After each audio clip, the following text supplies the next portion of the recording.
le TDA, c'est un trouble déficitaire d'attention. Les gens qui ont ça va surtout être identifié chez les enfants, mais il y a des adultes aussi. C'est comme si on a de la misère à avoir de l'attention. Pourtant, c'est des enfants qui sont capables d'avoir une attention de fou. Mais vous les mettez genre dans une classe, genre dans une conférence, suivre, c'est un petit peu plus difficile. Je vais vous expliquer pourquoi que c'est comme ça. Donc, le TDA, c'est un type d'anxiété. C'est une catégorie d'anxiété. Sauf que cette anxiété-là, elle est axée sur le futur.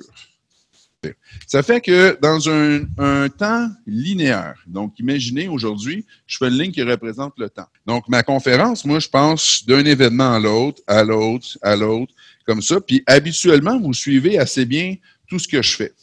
Un enfant qui a le TDA, lui, il fonctionne pas comme ça.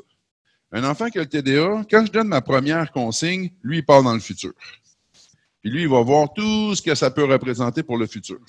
Quand il revient, fait que prenez, mettons, cette braquette de temps-là, quand il revient, il est à peu près ici. Là, ils viennent de manquer cette consigne-là, puis celle-là. Ces gens-là, vous les mettez dans une classe traditionnelle, c'est l'enfer. Puis c'est vraiment l'enfer. Je comprends un prof. C'est vraiment dur de suivre dans cette réalité-là. Par contre, c'est tous des futurs génies. Pourquoi? Parce que c'est des gens qui vont calculer loin à une vitesse incroyable. C'est tous nos visionnaires, ça. Tous les chefs d'entreprise qui sont des visionnaires, c'est tous des TDA.